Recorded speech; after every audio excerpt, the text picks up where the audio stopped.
Hello students. तो निर्मल PG college की online classes में आपका एक बार फिर से स्वागत है, जो कि आपको जाने कितनी बार स्वागत कर चुके हैं। तो लास्ट क्लास तक अपन पढ़ चुके हैं पोटेंशियल स्टेप, और पोटेंशियल स्टेप यानी विभव सीढ़ी आपको आई थिंक अच्छे से कर लिया होगा आपने। ई लेस देन वी जीरो वाला केस और ई ग्रेटर देन वी जीरो वाला केस, दोनों यदि आपने पोटेंशियल स्टेप यदि अच्छे से समझा है तो जो अगला वाला टॉपिक है रेक्टेंगुलर पोटेंशियल वेरियर, उसको समझने में आपको बिल्कुल भी परेशानी नहीं होगी। तो स्टार्ट करते हैं बिना किसी रुकावट या देरी के। रेक्टेंगुलर पोटेंशियल वेरियर यानी कि इसका नाम है, अगर हिंदी में बोला जाए तो आयताकार विभव रोधिका।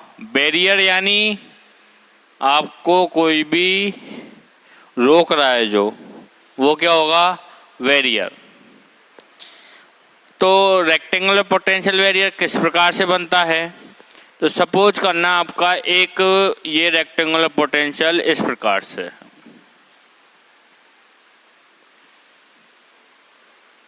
ये आपका एक्स एक्सिस है और ये आपका वाई एक्सिस है।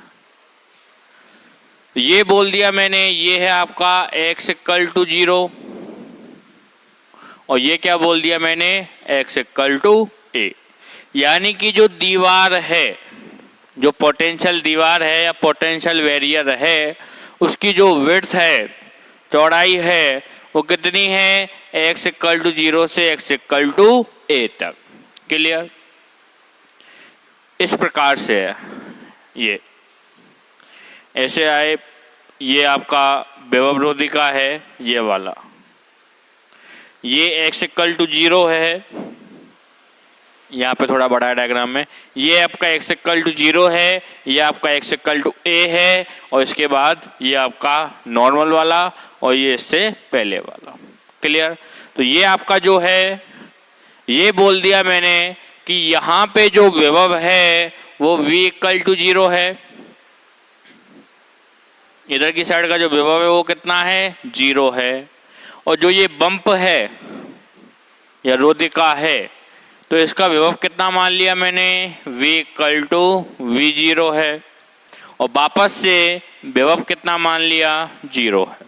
पोटेंशियल 0, v0 और 0 के इक्वल, ये अपना हो गया पोटेंशियल बैरियर। अब ये देखना, एक रेक्टेंगल सा है लगभग, ये v0 है, ये a है, ये v0 है और ये कितना है? a है। तो रेक्टेंगल पोटेंशियल के रूप में देख रहे हैं, ये एक बैरियर है। आपके देखते ऐसे जा रहे ये एक तरह से बैरियर की तरह बिहेव कर रहा है, और ये वापस से, वो देखा होगा आपने, सड़क पे बना रहता है, सड़क बीच सड़क में बम्पर, और यहाँ पे तो अपने वो लगा देते लट्ठे वगैरह कुछ, तो जितना बड़ा बम्पर एक तरह से मान ले उतने बड़ा पोटेंशियल। क्लियर? तो यहाँ पे भी अपने दो केस हो सकते हैं। कौन कौन से? कि मान लो कोई कण आ रहा है इस प्रकार से, यहाँ पे ऐसे, ये आपका क्या है? कण है, और इस कण की ऊर्जा क्या मान ली मैंने? कैपिटल E के बराबर। तो ये क्या हो सकता है? या तो इस कण की जो ऊर्जा है वो v0 से कम हो सकती है या v0 से ज़्यादा हो सकती है, दोनों ही पॉसिबल है। E लेस देन v0 हो सकता है या E ग्रेटर देन v0 हो सकता है। अगर E लेस देन v0 है तो वो कैसे मूव करेगा? ऐसे। अगर E ग्रेटर देन v0 है तो वो कैसे मूव करेगा? ऐसे। भाई E लेस देन v0 है तो इस साइड से कम है, इस साइड से कम पे वो उसकी ऊर्जा यानी गति कर रहा है, तो ऐसे। ये v0 है तो इस पे टकरा, अगर ज़्यादा है तो सीधा चला जाएगा। क्लियर? तो ये आपका दो केस बन सकते हैं यहाँ पे, E less than v0, E greater than v0। यहाँ पे विभव का मान V0 है, यहाँ पे V इक्वल टू V0 है और यहाँ पे V इक्वल टू 0 है। ये आपका रीजन फर्स्ट है, यानी क्षेत्र फर्स्ट है। ये आपका रीजन सेकंड है, क्लियर, और ये आपका रीजन थर्ड है। कोई दिक्कत? पोटेंशियल स्टेप समझ में आया था? बस वही है, ठीक है। ये क्या है, अगर रीजन फर्स्ट है तो यहाँ पे क्या होगा, साई का वैल्यू साई फर्स्ट, यहाँ पे साई सेकेंड और यहाँ पे साई थर्ड, क्लियर। तो अगर मैं मैथमेटिकल फॉर्म में, किसमें, मैथमेटिकल फॉर्म में, गणितीय रूप में क्या लिखता हूँ, पोटेंशियल लिखता हूँ, तो V का मान तुम्हारा 0 है। कब? जब x का मान लेस देन इक्वल टू 0 है या लेस देन 0 है। x का मान लेस देन 0 है और x ग्रेटर देन a है। x लेस देन 0 पे, x ग्रेटर देन a पे क्या है, v इक्वल टू कितना है तुम्हारा 0, और v इक्वल टू v0 है कहाँ पे, जब x का मान greater than equal to 0 and less than equal to a है।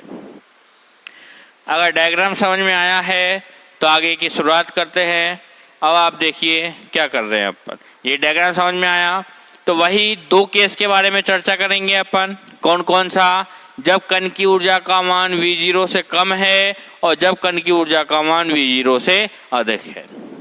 तो मैं आपको ये वाला केस कराऊंगा और ये आपको एक असाइनमेंट के रूप में करना है, एक तरह से। किसके रूप में करना है? असाइनमेंट के रूप में, क्लियर, ठीक है। चलते हैं आगे, देखिए। तो सबसे पहले लेते हैं अपन केस फर्स्ट। सबसे पहले क्या कर रहे हैं अपन, केस फर्स्ट ले रहे हैं। ले लो भाई साहब केस फर्स्ट। कौन सा है? E लेस देन V0 वाला।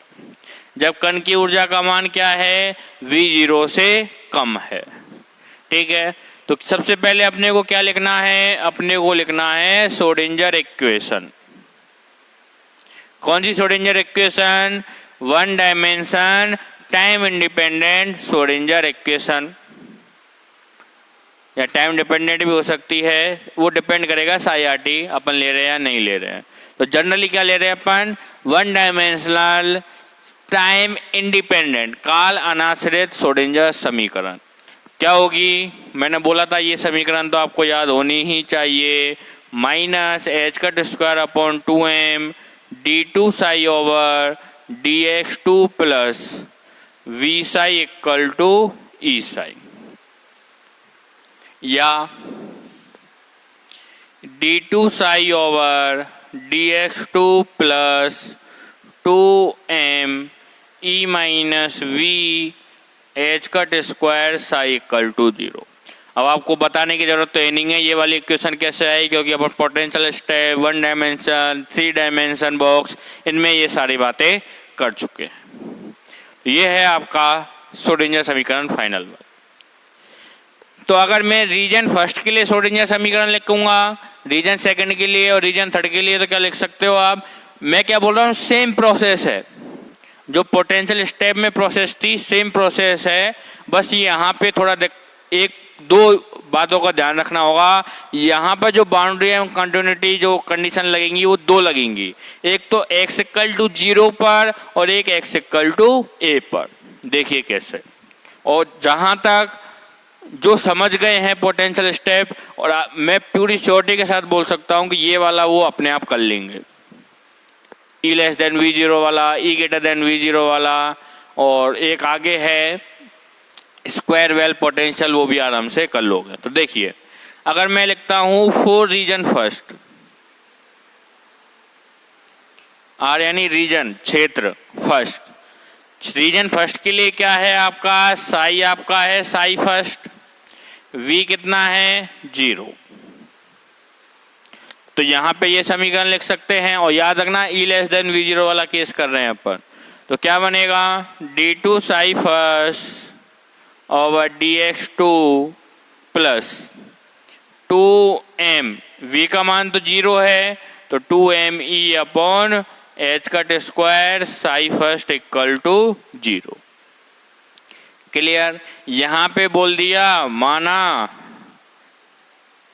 2me upon H cut square का वैल्यू कितना है, अल्फा स्क्वायर के इक्वल।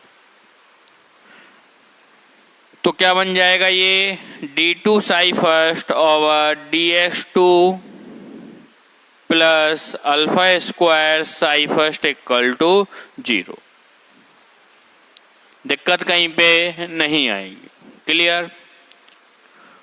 तो ये आपका एक सेकेंड ऑर्डर की डिफरेंशियल इक्वेशन है जिसका सॉल्यूशन आप भली भांति जानते हो। तो यहाँ पे मैंने लिख दिया साई फर्स्ट इक्वल टू क्या आएगा इसका solution, psi first equal to A e की power iota k x, sorry इसको अल्फा की जगह के स्क्वायर मानो, तो ए ई की power iota k x plus B ई की power minus iota k x समीकरण नंबर 1 मान लो। क्या मान लिया, समीकरण नंबर 1। कोई दिक्कत?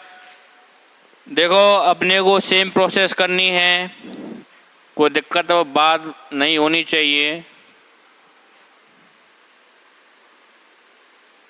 ठीक है। तो ये आपका साई फर्स्ट है ए की power iota k x plus B की power minus iota k x. तो Sai incident Sai reflected I think आप जान गए होंगे कैसे करना है, आगे काम आने वाला है प्रयोक्ता धारा घनत्व वगैरह में। ठीक है। अब देखते हैं फोर रीजन सेकंड। तो फोर रीजन सेकंड क्या है, साई क्या है आपका, साई सेकंड है, v का वैल्यू कितना है, v0 है, लेकिन याद रखना कोई कौन सा है, e लेस देन v0 वाला। तो श्रोडिंगर समीकरण क्या बन जाएगी आपकी, d2 psi second over dx2 plus 2m e minus v0 upon H cut square psi second equal to 0। ये आ गई। तो क्या बताइए ये इक्वेशन सही है या नहीं। अगर जो सही बोल रहे हैं उनको दोबारा पढ़ने की जरूरत है पोटेंशियल स्टेप वाला, और जिनको समझ में आ गया है कि ये इक्वेशन गलत है। कैसे गलत है, क्योंकि मैं बोल रहा हूँ, हर बार बोल रहा हूँ, 3-4 बार बोल दिया अभी में ही कि e लेस देन v0 है। तो यहाँ पे क्या है, e माइनस v0 ना होकर क्या होगा, v0 माइनस e। तो इसलिए क्या होगा, माइनस कॉमन आ जाएगा। तो यहाँ पे लिख सकते हो चूंकि e लेस देन v0 है तो क्या बन जाएगी समीकरण, d2 psi second over dx2 minus 2m v0 minus e upon H cut square psi second equal to 0। तो सपोज करना, माना यहाँ पे क्या मान लिया, माना कि जो 2m v0 minus e upon H cut square है उसकी वैल्यू क्या मान ली मैंने, अल्फा स्क्वायर के बराबर।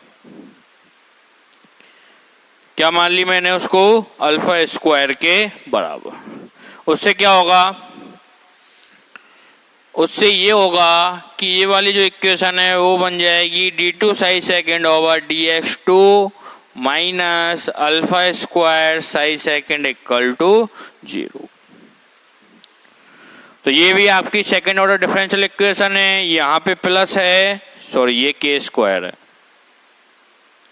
यहाँ पे प्लस है तो यहाँ पे क्या है माइनस। तो इसका सॉल्यूशन आप लिख सकते हो, क्या आएगा, साई सेकेंड इक्वल टू, मैं कांस्टेंट ले रहा हूँ f e की पावर अल्फा एक्स प्लस जी e की पावर माइनस अल्फा एक्स, समीकरण नंबर 2। कोई दिक्कत नहीं आएगी। क्लियर।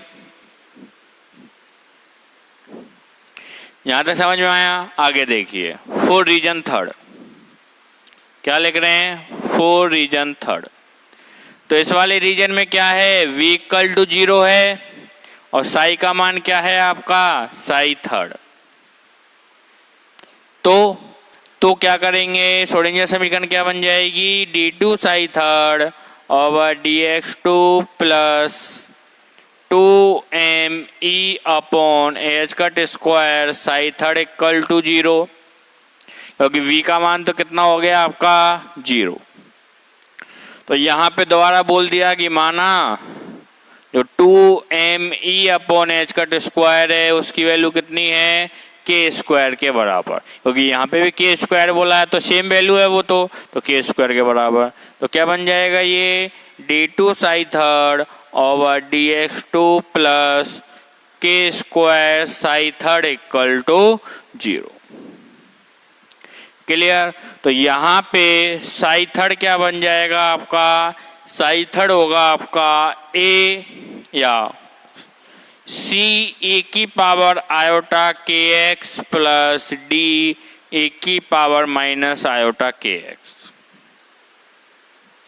क्लियर, कोई दिक्कत नहीं आएगी। तो साई थर्ड बन गया आपका ये वाला बार। अब मैं आपसे पूछ रहा हूं मैंने जो साई थर्ड लिखा है वो सही है या नहीं। अगर जो बोल रहे हैं गलत है तो बिल्कुल सही कह रहे हो आप, अगर जो बोल रहे हो सही है तो आप गलत बोल रहे हो। कैसे, देखिए एक बार जब इसको पार कर गया, साई थर्ड क्या है इस रीजन में है, तो एक बार इस रीजन को पार कर गया तो फिर उसका मतलब क्या है कि उसका मान लगातार बढ़ता जाएगा।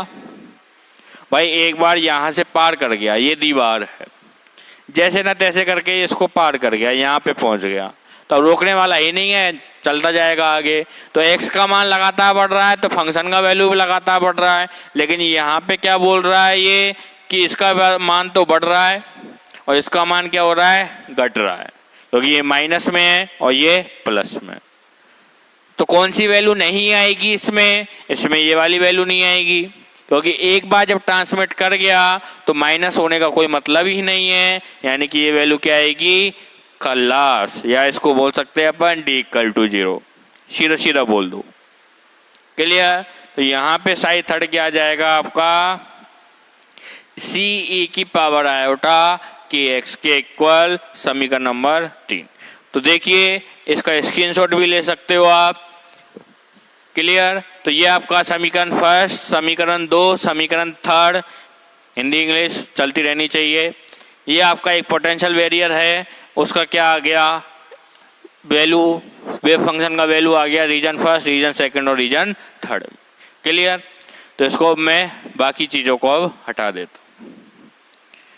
तो आपकी एक समीकरण तो बन गई, साई फर्स्ट बन गया a e की power iota k x plus b e की power minus iota k x. Sai second क्या बन गया, f e की power alpha x plus g e की पावर माइनस अल्फा एक्स। और साई थर्ड क्या बन गया, ये सॉरी साई सेकंड है, साई थर्ड क्या बन गया, c e की पावर आयोटा के एक्स समीकरण नंबर 3। तो जिसको Sai incident, Sai transmission, Sai reflected का वैल्यू निकालना है वो तो निकाल के रहेगा, वो तो किसी से रुकने वाला है नहीं। तो ये देखना, ये आपका एक रेक्टेंगुलर पोटेंशियल वेरियर है, ये आपका x इक्वल टू 0 है, x इक्वल टू a है, region first v equal to 0, v equal to v0 कन आ रहा है तुम्हारा इस प्रकार से और ऐसे जा रहा है, v equal to 0, region second, region third. तो यहाँ पे इसकी साइड लिख देते हैं क्योंकि अपने को स्पेस चाहिएगा एक ही बार में। a की power iota k x plus b e की power minus iota k x, Sai second बन गया f e की power alpha x plus g e की पावर माइनस अल्फा एक्स, और साई थर्ड बन गया c e की power iota k x plus d e की power minus iota k x. ये आपके बन गए समीकरण 1, 2 और 3। तो इसकी अपने को कोई भी जरूरत नहीं, देख लेना, जूम नहीं हो रहा हो तो आपको पता लग जाएगा कि समीकरण 1, 2 और 3 क्या है, जो कि अपन कैलकुलेट कर चुके हैं। क्लियर।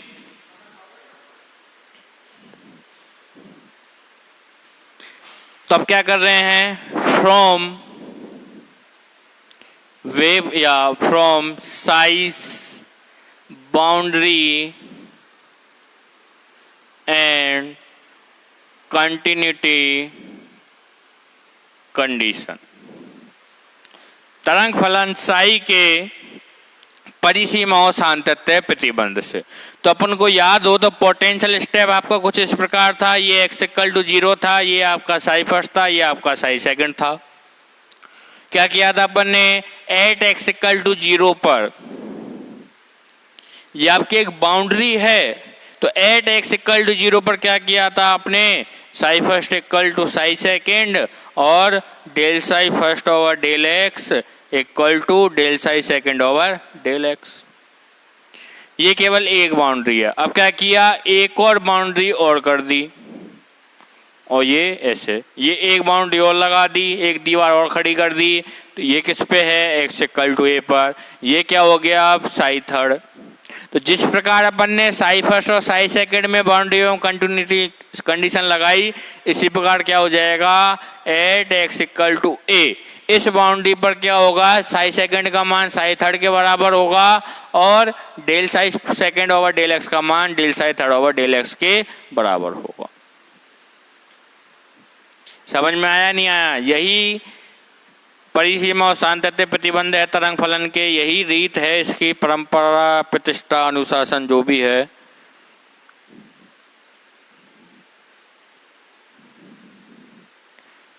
तरंग फलन कभी भी अपनी विशेषताएं नहीं छोड़ता है। तो ये विशेषता है परंपरा प्रतिष्ठा अनुशासन, उसके तीनों के साथ चलता है ये तरंग फलन।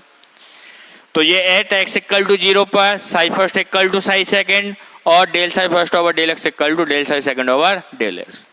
इसी प्रकार at x equal to a पर psi second equal to psi third और del psi second over del x equal to del psi third over del x. Clear? तो ये आपका यहाँ से बाउंड्री और कंटिन्यूटी इक्वेशन लगा सकते हैं। तो पहले लूंगा मैं ये वाला सेट, उसके बाद लेंगे अपन ये वाला सेट।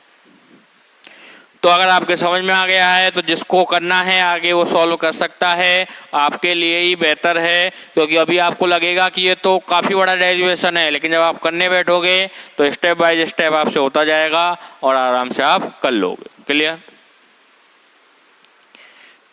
काफ़ी बड़ा डेरिवेशन है, वैसे एक एक वैल्यू याद रखनी पड़ेंगी। तो अपन क्या कर रहे हैं, एट x इक्वल टू 0 पर सबसे पहले कर रहे हैं psi first equal to psi second. ये मान लिया first at x equal to 0 क्या होगा, पहला psi first equal to psi second. तो साई फर्स्ट ये है, साई सेकेंड ये है, तो एट x इक्वल टू 0 तो ये आ जाएगा आपका e की पावर 0, ये भी e की पावर 0, a की पावर 0, a की पावर 0। अब तो लिखने की जरूरत नहीं है अपने को, सीधा अपन देख चुके हैं पोटेंशियल स्टेप में a की पावर 0 कितना होता है, 1। तो एट x इक्वल टू 0 पर psi first equal to psi second का वैल्यू कितना होगा, a plus B equal to f plus G, equation number 4। Clear? यहाँ पे आप लिखते हैं ऐसे ए की पावर आयोटा के 0 प्लस बी ई की power minus iota K dot 0 equal to F ई की power alpha dot 0 plus G ई की पावर माइनस अल्फा डॉट 0। ऐसे तो करते हैं आप। तो ये आपने e की पावर 0 आ जाता, ये भी e की पावर माइनस 0 यानी e की पावर 0, e की पावर 0 और e की पावर 0। तो e की पावर 0 कितना होता है आपका 1। तो ये क्या बन गया, a plus B equal to F plus G के इक्वल। क्लियर? चलो आगे इसमें ही क्या हो जाएगा, एट x इक्वल टू 0 पर psi first del psi first over del x equal to del psi second over del X बन जाएगा। तो अब क्या करना है, इसका अवकलन करना है और इसका अवकलन करना है, फिर x इक्वल टू 0 अपने को पुट करना है। यानी कि क्या होगा, del psi first over del X क्या होगा, समीकरण 1 का x के सापेक्ष अवकलन कितना आएगा, आयोटा के ए ई की पावर आयोटा के डॉट 0, या अभी ऐसे लिख लेते हैं के एक्स। अभी x इक्वल टू 0 मैंने पुट नहीं किया है, माइनस आयोटा के बी ई की power minus iota k x clear, equal to इसका बन गया ये, इसका क्या होगा अल्फा एफ ई की पावर अल्फा एक्स और माइनस अल्फा जी ई की पावर माइनस अल्फा एक्स।